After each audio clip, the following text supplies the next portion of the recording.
Hello everyone, I'm Nirbhay Sancheti, a third generation entrepreneur in the field of mining. Imagine 1,000 feet underground when there's darkness all around, limited air supply, water dripping through the pores. The geology is completely out of your control. The gigantic machines working there make the environment even more noisy and uncomfortable. The temperatures are rising. Honestly, it's a very difficult place to be in. Now, what I've just told you in this 1 minute is a typical day in an underground miner's life. These people are very hardworking, yet they remain unnoticed. As a matter of fact, this beautiful venue that we are in, the dense and complex network of electrical cables that are here, the copper that is used inside it is a byproduct of mining. The cars that you use to shuttle here to listen to me and my fellow speakers, the steel used in that is a product of mining. So when these people do that hard work, they contribute so much, we do not know anything about them. So I just thought I'll take you through my journey and let you know a little bit about them. Because even honestly, a decade ago, I had no idea about these people or what their life is, what their difficulties are, what their challenges. So let's try and do something different today. I'll take you down there with me and I'll bring to surface their story, which is hidden deep and dark below our feet. Their story is of resilience and profound lessons that I've learned from them. I'll just tell you that today. So that is my topic, mining through life. So just imagine that when you are down there and everything, the air is actually going down and complete darkness, the ceiling is low, and this screen right behind me is not a screen anymore. It is a rock face.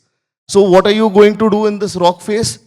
We will drill holes 5 meters wide, 5 meters in height, and the holes will be 4 meters deep. So, the first step I told you is drilling. You take this equipment and you make 50 holes inside the mine. And then, once that is done, you do, once you have done the drilling part, then comes the next important part, that is charging. You charge it with explosives, and this is a very important factor. When you charge those holes, after you do it, you have to ensure safety. You move at two right angle turns and ensure that you're not in the sight of fire. Then you do the blasting. So the rock wall that you just saw there is not rock anymore. It is a broken pile of muck. Then comes the next important part, which is mucking. So this gigantic loader that is there, in real life it is much more bigger. You take that and you scoop the rock and you load it onto the trucks. So this third step is very important. And once you load, the precious metal that you have just mined goes out in this equipment. So each step is important. Let me rewind this for you: drilling, blasting, mucking, and loading. Now, why did I tell you this? Because you have to remember everything happens in a sequence, everything is methodical. You cannot blast before you drill, you cannot muck before you blast. Such is life.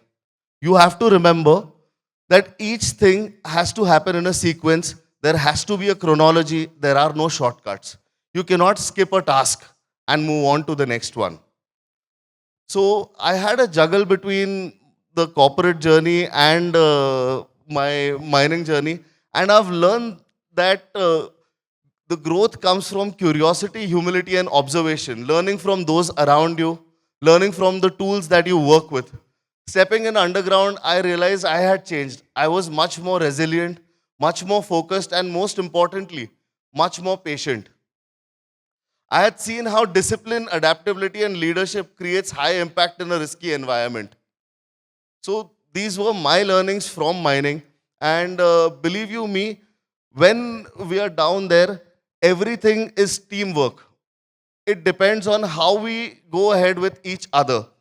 The next thing that I've learned over there is that when you are down there, when you go in for mining, you don't find the perfect metal. What you find is ore. It is raw, full of impurities, and you don't throw it away because it is impure. You take that ore, you polish it, you refine it, you put it through test, you put it through fire, and then it is ready. You don't find gold or diamond just like that. It has to go through a process to get there. I try to do the same thing with myself in real life.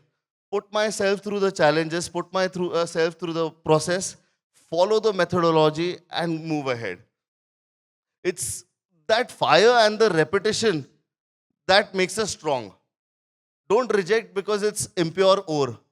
So I believe the age group over here would be 20, 21, 25. So at this age, the pressure could be endless. Pressure could be related to exams, pressure could be related to your relationships. Your parents would want something from you, so the family expectations are there. There could be multiple challenges that you could be facing at this moment, but don't give up. Just because social media is telling you that while everyone else is a diamond over there, you are still a struggling person, don't listen to that. Just remember that we are all that ore in the process of refining. The challenges are only going to go up as we move higher. Nothing is going to go down. So trust in yourself. And when an exam fails, accept it. When a relationship breaks, accept it. When there is a confrontation with your parents, try and solve it. Acceptance is not a weakness. Acceptance is freedom. It is courage to ask, yes, now this has happened. What can I build from it? So, mining and life are full of collapses that you cannot predict. The vibrations you cannot prevent. But what you can do is accept. You can accept and then only you can learn and move forward. In mining, they always say that there are two exits. So if one door shuts down, go find the other one. Don't sulk. That second exit would be your right passage through. Go and find it. And don't panic or pause. Instead, just think how I can move forward. Now, most of us will never go 100 meters underground, but all of us will face situations where the air feels heavy, the path seems uncertain, and the rules we knew no longer apply. So, in those moments, we have a choice. Either we panic or pause, or we just leap forward. So, my take from this is that when life gets dirty, don't search for that perfect diamond. Pick up your ore. Because metals aren't valuable when we find them.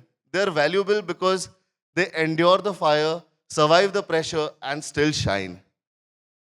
So, इसी चीज के साथ में मैं एक विद्वान ने कहा था, मैं दो पंक्तियां कहना चाहूंगा.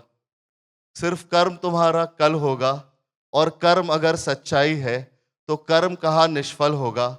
हर एक संकट का हल होगा, वो आज नहीं तो कल होगा.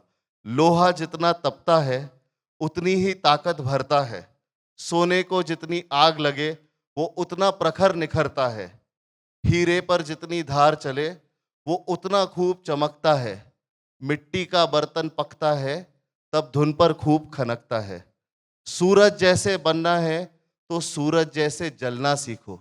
नदियों का आदर पाना है तो पर्वत छोड़ निकलना सीखो.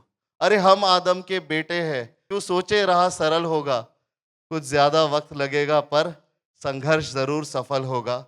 हर एक संकट का हल होगा, वो आज नहीं तो कल होगा. Thank you. Love you.